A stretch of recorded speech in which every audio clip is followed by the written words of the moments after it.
Voilà. Allez, on est en train d'enregistrer. C'est bon. Quand je pense, il y a des séries, des séquences qui surviennent à mon état conscient. Je n'avais pas conscience véritable de cet état permanent. C'est comme un précipité de pensée. Ailleurs d'ailleurs, de peur et ferveur. Partir sans choisir, revenir sans désir, être et se plaire.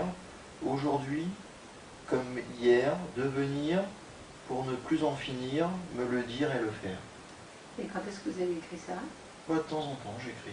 De temps en temps? Ouais. Des fois, quand j'écoute de la musique, j'écris, ça m'occupe. J'ai l'impression de découvrir des choses, d'être un voyageur de la pensée. D'être un voyageur de Je la voyage pensée, dans la c'est joli. pensée, ouais. C'est joli. C'est un peu ça, ouais.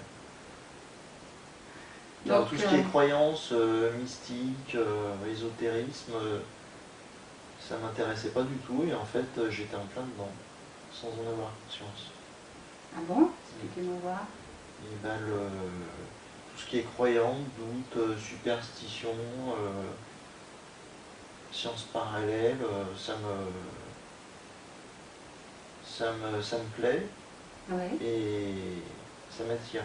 Ça vous attire? Ouais, alors que j'étais pas du tout croyant à l'astrologie, la numérologie, Et qu'est-ce qui vous a amené à les ça? sciences occultes, tout ça, j'ai toujours été réfractaire et finalement ma schizophrénie c'était ça, c'était le diable, comme d'autres personnes que j'ai pu rencontrer, c'est ça, c'est mystique, c'est gothique alors que je déteste ça. Je déteste ça. Ouais. C'est la tristesse, c'est comme quand on est schizophrène, c'est comme si on était un insecte. Un insecte, Un c'est-à-dire? insecte. Ben, un peu comme les histoires à Kafka, c'est un peu ça. C'est un insecte. C'est un peu ça, quoi. Dans les histoires à Kafka, il y a beaucoup d'angoisse. Il y a beaucoup d'angoisse. Oui. Ouais. Maintenant, moi, j'ai rarement été angoissé. On m'a souvent posé la question, mais non, c'est pas un problème pour moi. Alors qu'est-ce que c'est d'être un insecte un petit peu à la Kafka, sans en avoir l'angoisse?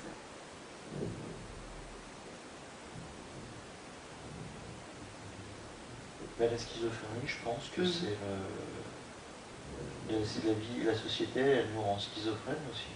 Oui. Moi, je dis ça des fois pour me rassurer, ou paranoïaque, ou même les mythomanes, il y en a quand même beaucoup dans la société.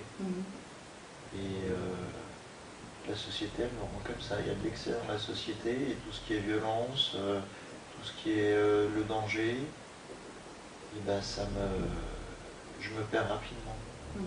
J'ai une faiblesse là-dessus. Et vous arrivez à vous en protéger? Ouais, je dois me protéger, ouais. Oui.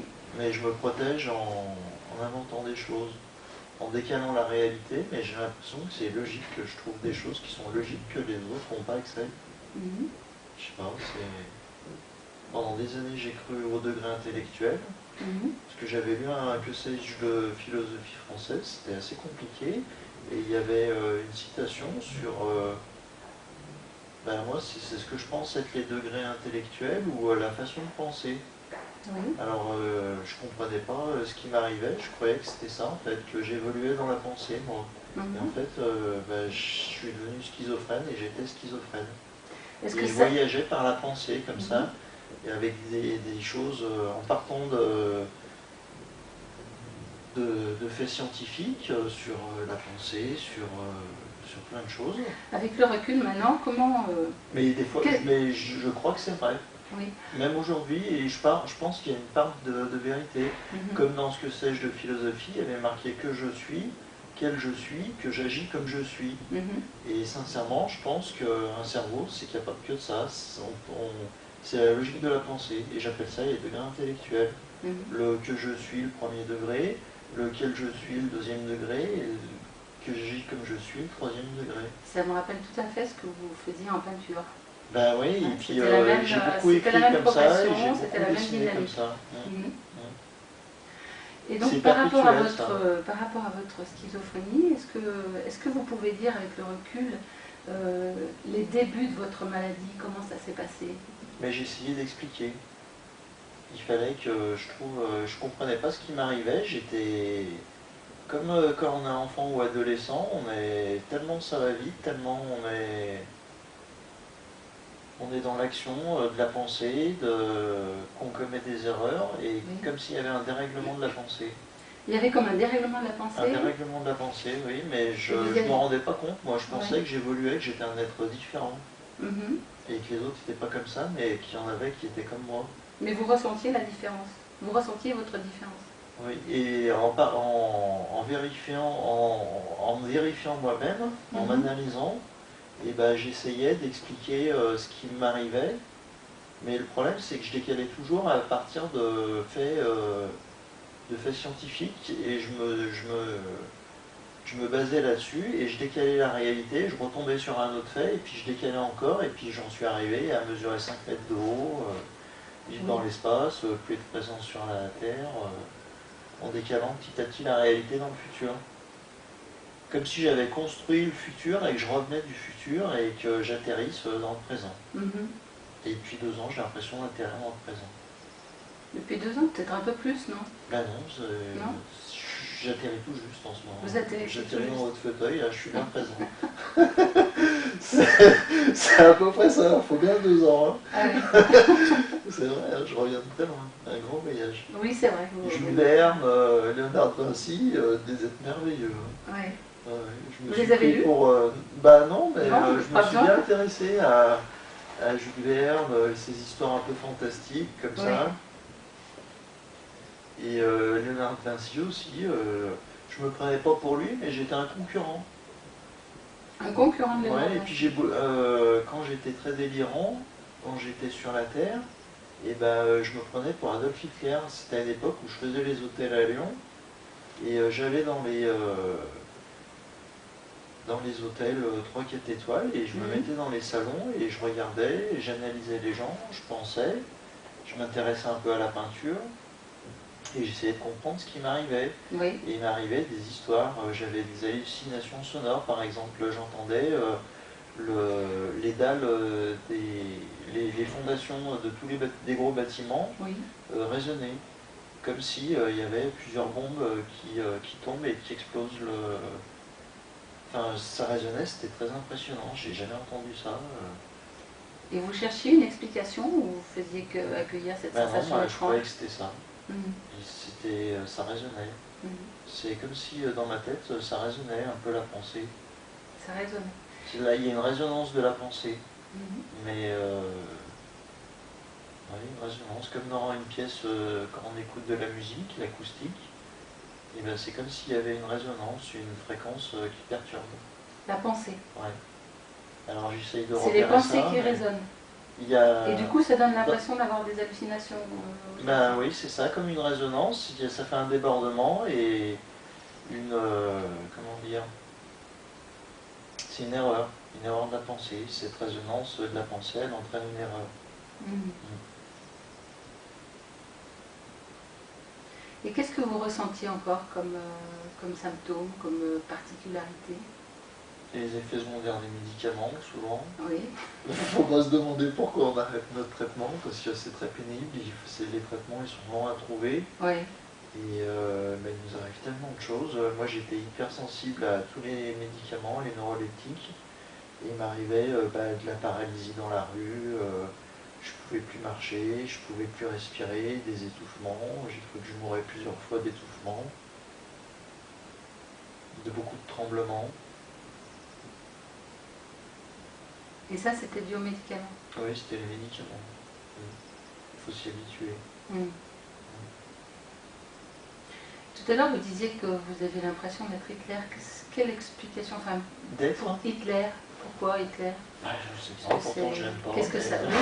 Je me doute que vous l'aimez pas. Je sais pas, le côté impressionnant,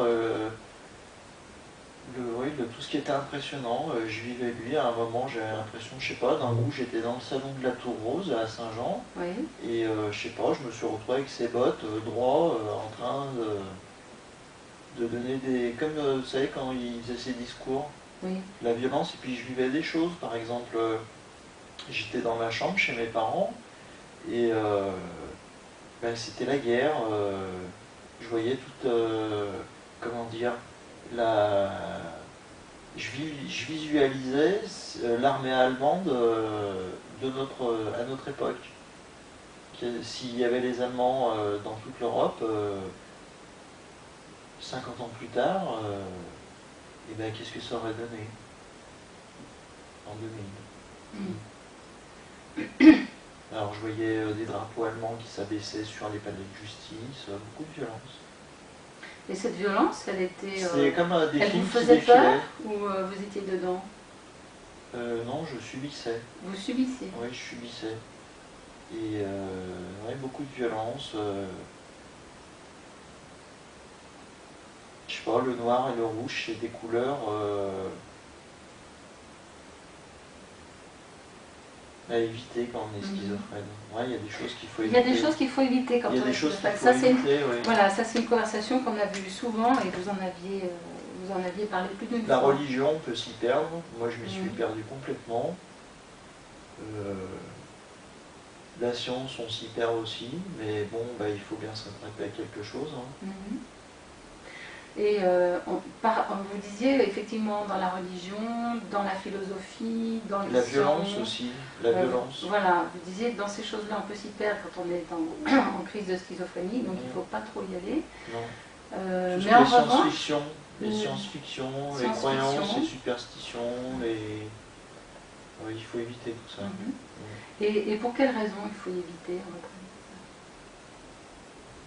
Et puis la philosophie aussi. La philosophie, il y a un médecin, un neurologue que je voyais au début quand j'ai commencé à être malade, qui me disait que je pensais trop et de ne pas trop m'intéresser au sujet philosophique parce que ça fait partir et voyager dans la pensée. Donc, comme c'est mon quotidien, s'il y a fait de l'excès, il y a une époque aussi où... J'aurais pas besoin de ça, mais ça me plaît bien. Il y a une époque aussi où vous me disiez qu'à certains moments, vous n'étiez pas sûr d'exister, vous ressentiez comme un fantôme. Vous vous souvenez que vous m'avez dit ça? Ah oui, mais j'étais un fantôme, oui, mais d'ailleurs j'ai réfléchi il n'y a pas longtemps, j'ai réfléchi beaucoup à un fantôme, je sais pas pourquoi, ça n'existe pas les fantômes? Je sais pas. Vous en connaissez pas, non? Moi j'en connais pas. Vous connaissez le mot, vous avez les représentations de ce que c'est un fantôme. Donc si on peut le penser, peut-être que ça existe. Peut-être que tout ce qu'on peut penser, ça peut exister. Moi, c'est un peu ça. Je crois que la pensée, il y a des choses.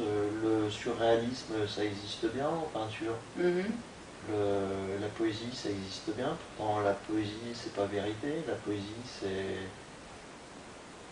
plus que la vérité, et pourtant c'est bien ça.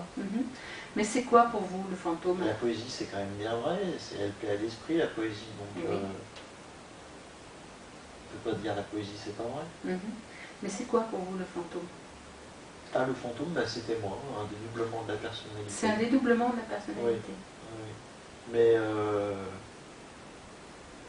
il n'y a pas que la science, on dit elle est exacte parce qu'on la vérifie, on vérifie l'information, et puis qu'il y a plusieurs personnes qui tombent sur... Et puis c'est vrai, les choses elles sont logiques, elles sont structurées, la matière elle est organisée, et je pense que la pensée...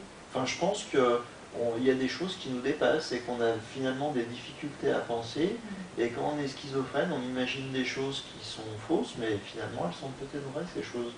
Parce qu'on retombe sur des choses que d'autres civilisations ancestrales ont pensé déjà.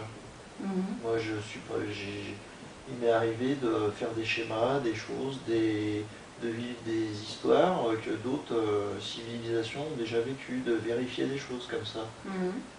Des croyances, des superstitions, alors que ça ne m'intéressait pas du tout, ou c'est pas que ça me vient comme ça d'un coup, que ça me décale et que je pense à ça en exagérant, c'est pas du tout ça, c'est... Non, moi-même j'ai pu vérifier des choses comme ça. Et en ce qui concerne la maladie, il y a eu plusieurs épisodes, il y a eu plusieurs époques de votre maladie, je dirais. Il y a eu l'entrée dans la maladie, il y a eu le temps de la crise. Est-ce que vous vous J'ai été souvenez? stabilisé plusieurs fois, mais... Voilà, après il y a eu la stabilisation, après il y a eu quelques rechutes, maintenant ça va bien. L'époque de la crise, vous vous en souvenez, ces époques-là? Bien quand sûr, vous avez été je me souviens de hospitalisé? tout ce qui m'est arrivé, même si c'était un peu bizarre. Oui, des fois c'était un peu... Mais oui, je me souviens de tout ce qui m'est arrivé. Bon, à Vous part pourriez ma parler mémoire de la... qui peut me trahir, mais ça comme tout le monde. Oui. D'ailleurs, quand on y pense, je sais pas, je pense à des choses qui sont un peu différentes des autres. Par exemple, on oublie, on pense pas oublier, à se dire, bah tiens, aujourd'hui je vais consacrer 10 minutes de ma journée à oublier des choses. Oui. Même ça se fait tout seul. Ben, je suis souvent dans des pensées comme ça, moi, sur comment on pense. Je sais pas, si on passe 10 minutes à oublier, peut-être qu'on aura une super mémoire après, en déclenchant un mécanisme. Ben, en fait, j'essaye de...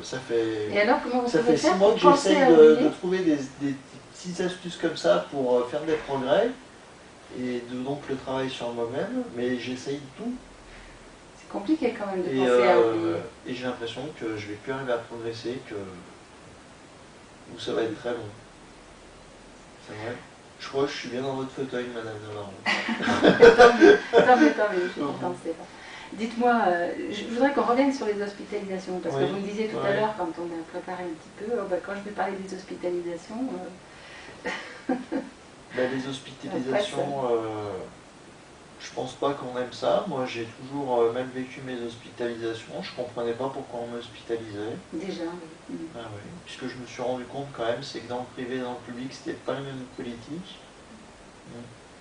Donc ça, c'est quand même surprenant. Et c'est vrai qu'on a à se faire hospitaliser, on comprend pas. Moi, je comprenais pas ce qui m'arrivait. Je me disais, bon, je savais que j'étais quand même un peu malade, que je prenais mes médicaments, que j'avais des difficultés peut-être un peu plus que les autres, mais je pensais pas que c'était nécessaire de m'hospitaliser. Le droit du patient, quand on est hospitalisé, je pense que en tant que patient, il n'est pas respecté. Bon, et puis même les médecins, les infirmiers, les psychologues, ils font la grève de temps en temps. C'est d'actualité, ils sont pas contents eux aussi. Donc si ceux qui dirigent ces établissements, même s'ils ne sont pas forcément infirmiers, c'est quand même eux leur métier. Ils sont pas contents. Le patient, il a le droit de pas être content aussi. Et c'était vraiment des hospitalisations. Mais votre vécu, c'est un vécu d'incompréhension en tant qu'hospitalisé. L'incompréhension, et puis après, donc quelques progrès, les médicaments, c'est-à-dire que pendant plusieurs semaines, ce qu'on appelle la camisole chimique, mais j'ai jamais compris ça. Moi, pourtant, tout le monde parle de camisole chimique, mais bon, ou que les médecins testent les médicaments, mais bon, c'est pas vrai ça. Ce qui se dit, on a deux fois le traitement, fois le traitement qu'il faut pendant plusieurs semaines ou plusieurs mois, et on se retrouve dans son lit en errance complète, en subissant le traitement. On subit complètement. L'impression de subir. On a l'impression de ne pas être écouté, faut à la fois se rassembler et on n'est pas dans l'action. C'est comme si on n'est même pas dans son lit à regarder la télé avec quelqu'un qui s'occupe de soi, c'est médical. Moi, j'arrivais pas à regarder la télé, je me couchais à 7-8 heures du soir, je passais mes journées dans mon lit à délirer. Et vous déliriez sur quoi? Je voyageais par la pensée, j'étais pas du tout là. J'étais le décor était différent. On change de décor quand on est schizophrène. Et ça se fait tout seul? C'est progressif, on s'en rend pas compte. C'est à la fois merveilleux et c'est atroce. C'est comme le jour et la nuit. Le jour, c'est la pensée, la normalité, et la nuit, c'est la schizophrénie, la maladie. Le jour et la nuit. C'est un peu comme si c'était coupé en deux. Une partie lumineuse et une partie sombre. Et ça m'a intéressé, ça m'a apporté beaucoup de choses. Aller dans les hôpitaux psychiatriques, c'est quelque chose de très intéressant, on apprend beaucoup de choses. les limites de la pensée, moi je trouve que c'est très intéressant. Hein. Moi, sincèrement, j'ai vécu des choses dans les films ou dans les livres. Ben, on part dans l'imaginaire complètement. Ça y est, c'est reparti. Voilà, donc on reprend. Reprenons. Donc on reprend, j'aimerais bien que vous nous parliez, si c'est possible, de votre de la façon dont ça s'est passé avec la famille, de la façon dont vous percevez la famille, du rôle de la famille pendant toute cette trajectoire, pendant tout ce trajet. Au début, mes parents, ce sont eux qui se sont rendus compte que j'étais malade, on ne savait pas ce que j'avais. Donc j'étais comme dépressif, je restais dans le canapé à manger, à regarder la télé, je sortais beaucoup moins. Et on est allé voir un médecin généraliste qui pensait que j'avais des problèmes psychiques, donc peut-être une dépression, quelque chose comme ça. Et vous aviez quel âge? J'avais 20 ans. 20 ans? En revenant de l'armée, oui. Et on est allé voir un médecin, un neurologue, qui tout de suite su que j'étais schizophrène, qui m'a donné tout de suite des neuroleptiques et tout de suite j'ai eu des effets secondaires et c'était difficile. C'était difficile, oui. Et par la suite, donc la famille, les parents Ben, la famille, au début, ils se sont vraiment intéressés à moi. Je dirais pour résumer, qu'ils ont fait le minimum, mais ils n'ont pas fait ce qu'il fallait faire. En général, quand on parle de maladie ou quand on est malade, on perd ses amis, on perd ses parents, c'est difficile. Oui. On se retrouve tout seul. On se met en dehors de la société, on est en conflit avec soi-même, avec ses parents, avec ses frères et sœurs, avec ses amis. Donc on est en retrait, on s'exclut. On s'exclut alors que on s'exclut de la société. Oui. Mais de soi-même ou c'est les autres qui nous excluent? Non, c'est de soi-même. C'est quand on est malade, c'est. On a des difficultés à être en lien. C'est un accident, quoi. C'est un accident de parcours. D'être schizophrène, c'est comme ça. Et ça fait peur aux autres, la maladie, la différence. La différence, quoi, la différence. Non, mais c'est vrai que. Bon, on s'exclue et. Et vous le sentez que vous faites peur aux autres? Dans ces moments-là, vous le sentez que vous faites peur aux autres ou ça vous passe au-dessus de la tête? Oui, j'ai été dangereux, j'ai été violent, j'avais un comportement qui n'était pas adapté. Oui. Mes parents au début me payaient la médecine privée et après j'ai atterri dans le public et c'est là que les hospitalisations d'office ont commencé. Et les hospitalisations, comment vous appelez ça, Madame Navarro? Office et à la demande d'un tiers. Voilà, oui, et à la demande d'un tiers. Donc moi je ne comprenais pas vraiment ce qui m'arrivait. Et j'en ai pas parlé à mes amis, ils savaient que j'étais plus ou moins dépressif. J'avais été en maison de repos aussi une fois, ça m'avait été conseillé. Donc au lieu de se faire hospitaliser, c'est quand même meilleur, même si on se demande ce qu'on fait là à se reposer. Comme une cure de sommeil, quoi, comme à l'hôpital, c'est un peu une cure de sommeil. Et donc je refusais de parler, je refusais la famille. À cette époque-ci, je préférais sortir. Et puis avec ma maladie, je me suis isolé. Et donc j'en parlais très peu à mes parents, très peu à ma famille. Et finalement, ça m'a aidé de ne pas en parler à mes amis parce que quand je les voyais, quand j'étais avec eux, je sais pas que je mentais pas, mais je leur en parlais pas. Mais bon, c'est une forme de mensonge. Et finalement, ça m'a permis de un peu jouer ce rôle, de ne pas être malade et finalement de ne pas perdre mes amis, d'être comme tout le monde. Ah oui, même si c'était difficile et que j'avais conscience de ne pas être là avec eux des fois, mais ça me faisait du bien. Comme conduire ma voiture, ça me faisait du bien, même si c'était pas très responsable et mes parents souvent ne voulaient pas que je conduise ma voiture. Moi non, mais eux avaient raison, oui. Donc dans la relation avec la famille, avec les parents, il y a aussi ce dont eux se rendent compte et que vous ne pouvez pas adhérer à ça. Je ne me rendais pas compte à quel point j'étais délirant. Donc mes parents, c'était pas possible. Et les gens qui travaillent dans le social et dans le milieu médical comprennent ce que c'est être schizophrène et être malade, et c'est un métier, et les parents, c'est pas leur métier, ils savent pas faire, quoi. Ils savent pas. Ce que vous trouvez... Ils n'en sont pas capables. Vous trouvez que c'est normal, puisque c'est pas leur métier.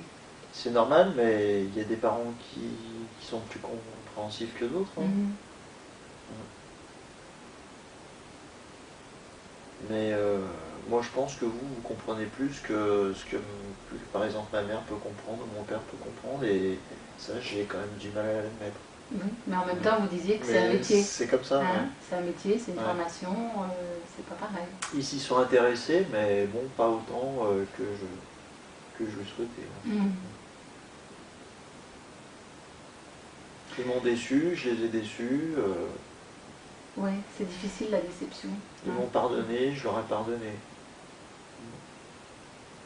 On s'est éloignés, on s'est retrouvés.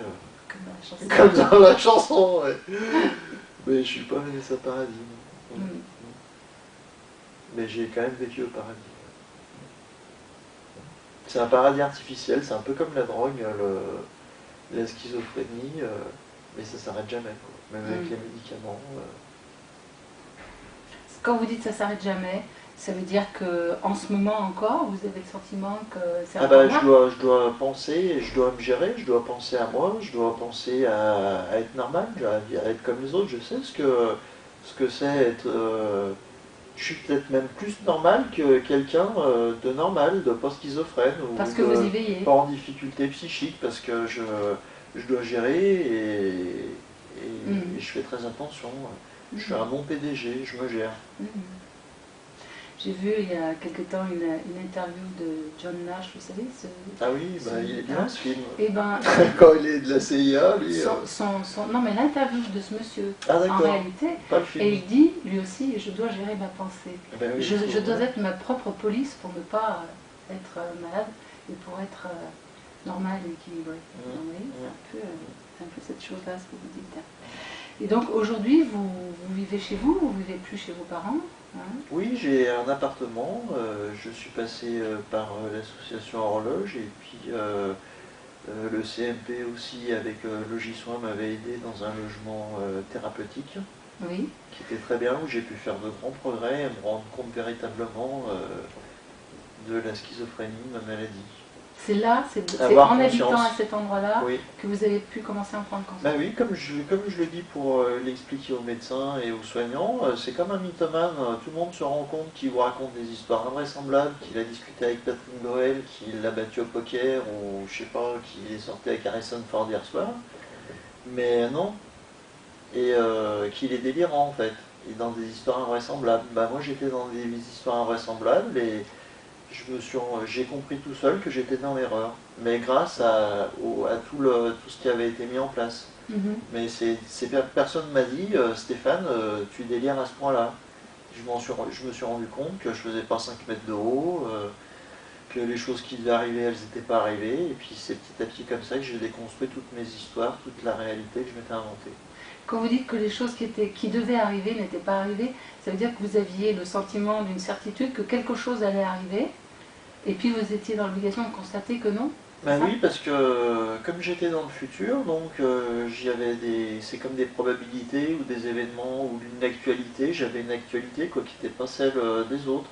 Par exemple, c'était quand j'étais vraiment à l'extrême délirance, je gérais le monde comme sur une map monde.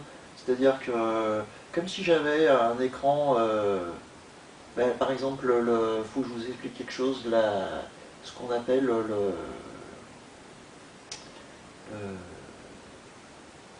la matière, dans la philosophie, la matière, ce que j'appelais moi de la matière, c'est pas l'antimatière, mais je me rappelle plus. Bon, c'est pas grave. Enfin, il y avait beaucoup de choses qui étaient faites d'une matière différente, matière grise, la métaphysique, voilà. Pour moi, la métaphysique, c'était de la matière. D'accord. Voilà. Et donc, et entre immortels, on était à un niveau de matière et d'échange de matière. D'accord. Donc voilà. Et là, je me suis un peu perdu quand même. Et quand voilà, sur la map monde, oui. Et ben, je gérais la matière et j'organisais comme un peu un dieu qui était dans les nuages et qui voyait son monde par la map monde, et puis je voyageais dans le monde. D'accord. Comme si j'avais le choix de pouvoir me téléporter, ou enfin c'était incroyable. Je voyageais dans le temps, comme si c'était ma machine à voyager dans le temps. La map monde, je visualisais le monde devant moi comme ça et je voyageais. Un vécu un peu de toute puissance alors. Ouais, hein. ouais. Vraiment. Alors donc par rapport aux parents, l'incompréhension elle était totale. Là même les soignants, et c'est dans cette maison thérapeutique que j'ai pu avoir conscience de la raison et du raisonnable. Et le fait que dans cette maison thérapeutique, vous étiez plusieurs à y habiter, comment vous avez vécu ça? La colocation, c'était une bonne chose. Vivre avec quelqu'un. Il ne faut pas vivre avec des gens qui sont trop en difficulté. D'ailleurs, c'est souvent le cas à l'hôpital. Il faut pouvoir trouver son équilibre, participer aux groupes qui sont proposés et pouvoir faire ses propres progrès soi-même et puis plusieurs heures par jour pour faire son travail personnel, son travail sur soi-même. Donc pour vous, c'est une bonne chose quand même d'être en colocation? Ah oui, c'était bien. Oui. D'avoir surtout dans une maison, j'avais jamais vécu dans une maison avec un petit jardin en centre-ville, c'était très bien. Une bonne expérience. Oui. Et ça, comment ça s'est passé pour vous, le fait de passer de plusieurs en colocation à tout seul chez vous? Est-ce que ça a été facile finalement? Vous étiez prêt ou un peu difficile? Non, j'étais prêt, c'était bien, c'était le moment. À 37 ans, j'ai eu mon premier appartement, tant mieux, tant pis. J'ai vécu au paradis, quoi.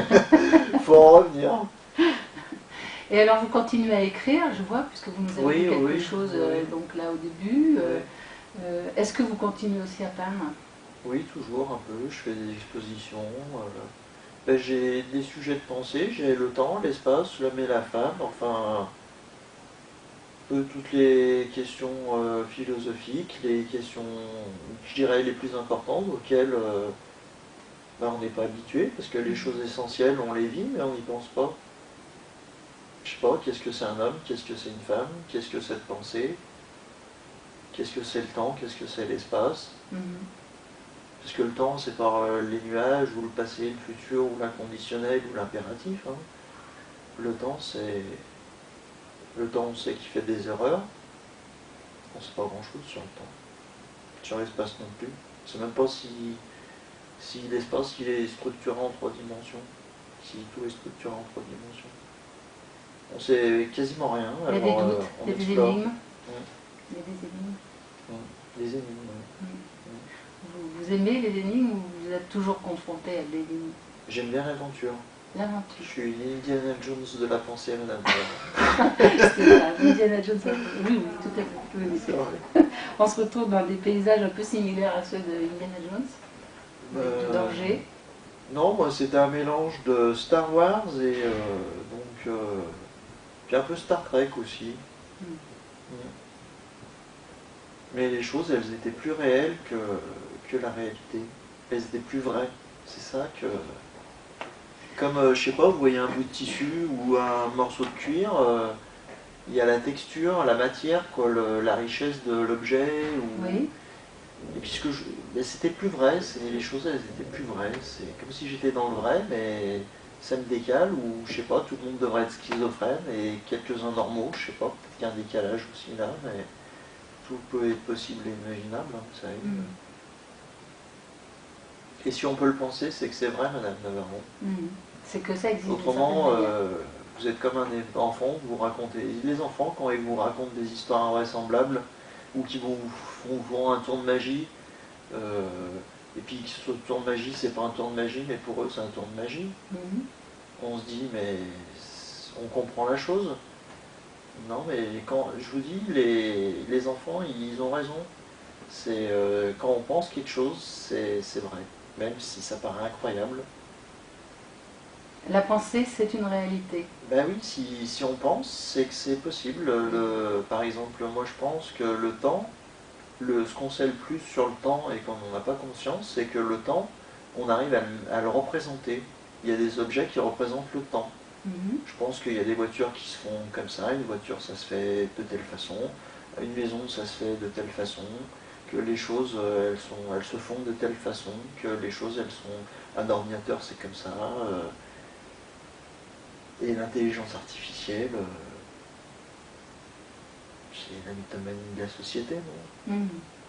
Parce que l'intelligence, je pense les tests d'intelligence, je sais qu'il y en a, même pour les animaux. Testons l'intelligence d'un objet, Madame Navarro.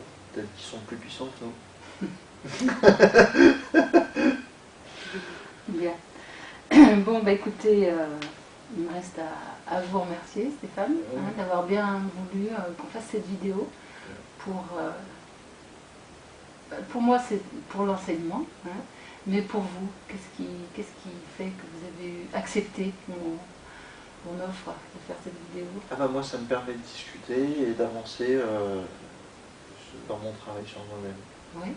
Comme on n'a pas beaucoup l'occasion de pouvoir discuter de schizophrénie, moi je le suis, donc j'en parle. Ben, merci beaucoup. Merci. Merci. C'est l'inculture de la pensée, la schizophrénie, c'est la perversion de la pensée, c'est